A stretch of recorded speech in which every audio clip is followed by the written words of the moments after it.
So, I mean, I've seen guys where, for instance, look at Teresa Tabby. I'll never forget what Johnny said. He said, yeah, my mom sent me my mom's an angel, but she sent me another angel with Teresa. And everybody used to say she was tame as he was wild. And he said, I might be sitting there fighting in front of 100,000 people in Albuquerque at the pit, but when it's all over, whether it be the training camp or the fight that does it, then I'll be sore and I'm pissing blood and everything, and I'm weeping because my ribs hurt so bad.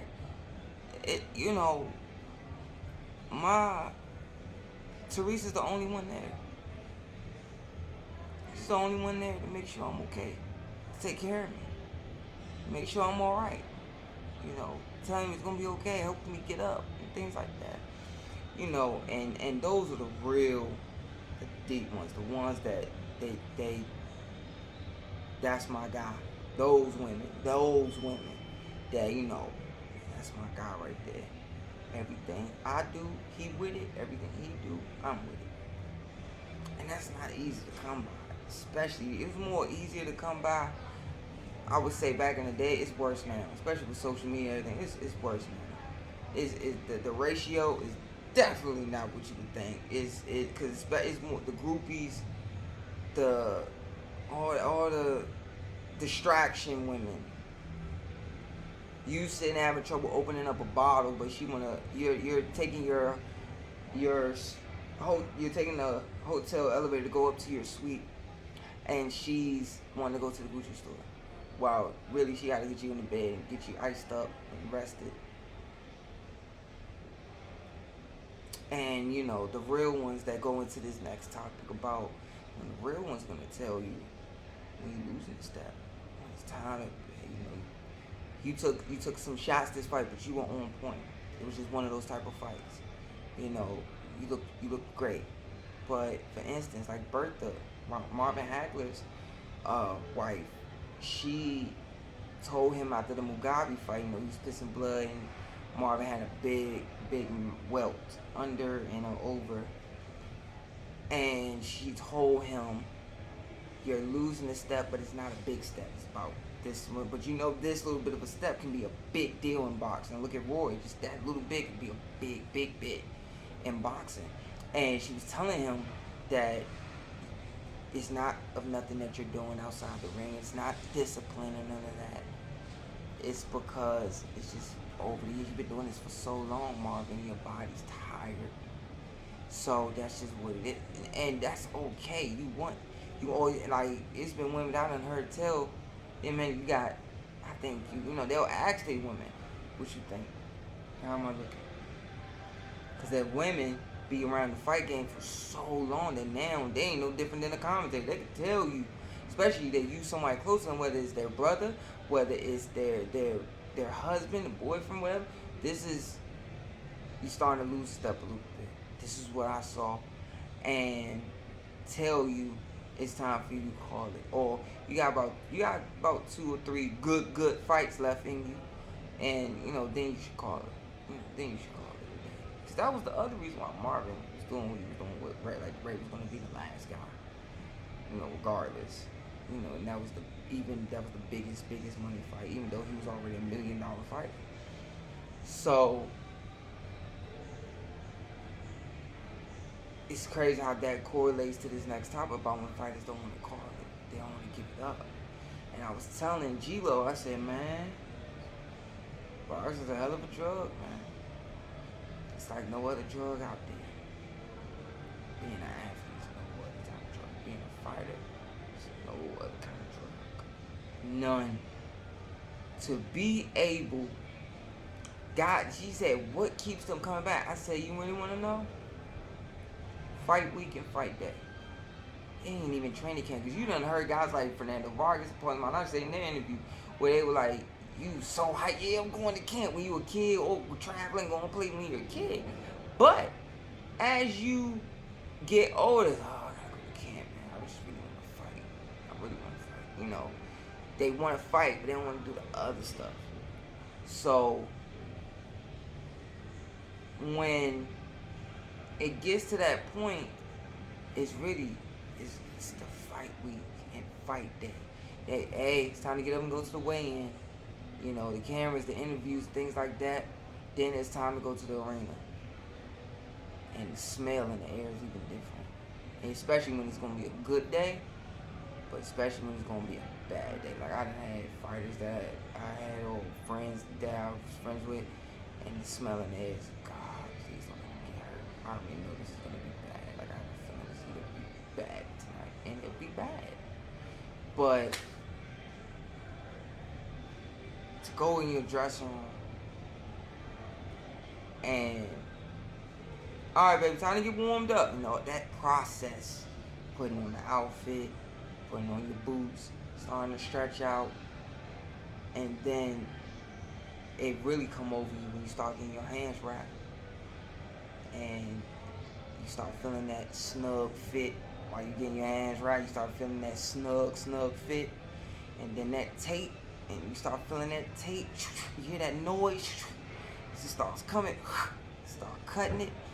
Start pulling and start locking your hands in. And it's like, it's because it's no matter how modern boxing gets, it's still no different than back in the Roman days when you sitting back there in the gallows till it's time for you to go to war. It's no different. It no matter how modern it gets, it's still that. No, even when you get into a street fight, man, I see you at 3 o'clock. Well, you know, me and you need to take a little walk. That walk. You know, that walk breaks men and it makes men. It's just, it go both ways. And you have guys that, you know, that getting ready, and then it's, all right, it's time, baby. It's time. They ready for it. And you start putting on the robe. Or they'll say 5 minutes. Some guys like it on right when they call it. Some guys like it on when the lady comes and says it's about 10 more minutes away. And they put that robe on, and you know, it's my time. It's your, I did all this work. You know, you ain't cut no corners, and you ready. And then you're walking down that tunnel and the crowd's getting louder. Like, if y'all really, a good one that shows that is when Cotto fought Trout. When he fought at the Garden and he started from all the way in the back dressing room and he's walking with his son, and as you hear him walking, you hear it get louder and louder and louder, and then he gives his son a kiss and says, all right, now go to your mom. And then you hear the crowd is just ultra loud, super loud. And then now he's going up to, now he can see the crowd, and the crowd can see him, and it's like, whoa. Even with guys like Tony Bellew, you look at it and you came out that fool, and this is where Lions and Legends is born. Now let's see what the go on, you know, he's coming out, you know, certain fights, man, let's go see what this dude's talking about. All right, let's go. You know, that rush, and your music dropping, and you had, and you know you on point. You know I ain't losing tonight, cause you know it's the right opponent for you at that right time. You know you on point. And then you got those fights where you got the guy in this, man, this could be a toss up. You know, some guys walk a little slow. Like, look at when Canelo fought Triple G the first time. Both of them came out of their judgment walking a little slow because they knew what they were putting themselves in, what they may sacrifice on that night. How they this fight, higher stakes where I may not come back the same. You know, and those guys just, they miss that. They miss that, man. They get addicted to that. You know, and when they go to that place, I honestly in my heart believe that's why some fighters, when they get punchy, you know, I done seen fighters where they hear a phone ring, like ring, not like ringtone ring. I mean like ring, and they make their head like jump or they snap, or they hear a horn go and they make them jump or things like that. I done seen guys where old pros, they sitting there, they could be watching TV, or they could even be in the gym, and they telling their fighter to do this, that, and the third. And as time's going on, he's, you know, giving them 6 rounds to do what he's going to do, and you're watching him, but he's doing everything right, so you're not having to stay alert and tell him anything. And next thing you know, you can see they just drift off. And I seen a guy one time that didn't blink. He was like this, but he was, and then went from sitting like this to sitting like he was on the stool, sitting like this. And it was like, those flashbacks. You know, guys have dreams of their past fights and things like that. Gritting in their sleep, gritting their teeth in their sleep. You know, things like that. And it's just so I done seen guys, the stories that I was told, and hearing them talk about those stories, how they could easily go back to that moment and relive it like it was at that very moment. And it's just like, man, they want to do it again. It's like, man, maybe I could do it. But I never forget what my dad said. He said, man, you got these fights out here, man. When I was done. Because you got guys out here, man, they said they want to, man, I can come back. You know, they start running around the neighborhood more often than they used to. Because, you know, when you might still keep running, doing your road work when you retire, but you ain't doing it like before. But, you know, they may start picking it up again. They start saying, oh, man, I can still throw these things, man. Everything's still sharp. And, you know, the West coming over, man. And next thing you know, that spawn session, and they start folding. I was like, and I said, man, Bams will sit there and start doing. And then he said, man, God, stop putting that pressure when you start folding. And I started saying, like, man. And you know, you ain't supposed to be there no more. And a certain level of guys that, man, I shouldn't be getting hit with this stuff. You know, and it hits that rock bottom to where it's like, you know, but that adrenaline rush, come on now. You got fighters that do a lot of stuff outside the ring. Why is it that they keep coming back? And someone try to replace that high, you know, things like that. But I'll give you an example. Look at Bernard Hopkins. Hopkins smoked and drank, detoxed his body years and years and years ago. Why he keep staying so long? After he had said that after Tarver was over because he promised his mother everything. That man, knowing that, man, I still can do this and so much more. I can still achieve. Nah, I'm gonna do this. I got this.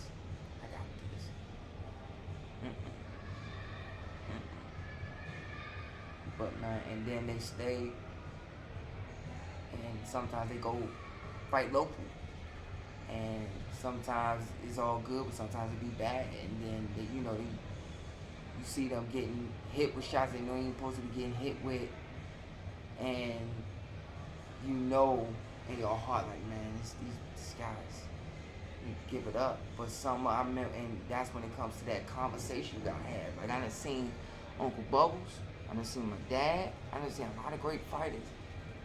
It's rare someone's like my dad and say, I'm done. And people, no, what you done for me? You got like if I heard somebody say, man, your father had a good half a tank left. I mean, above a half a tank, in my opinion, your father had left. I don't know why he. That was like, okay, done. That's it. And he never scratched that itch to go back into competition. He just sparred. He kept busy. He sparred. He stayed ready.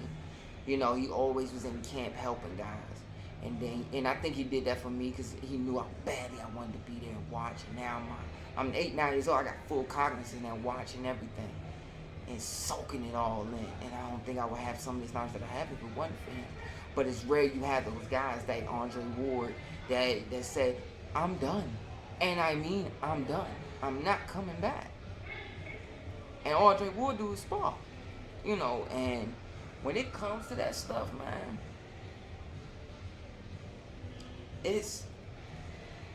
that conversation is something, man.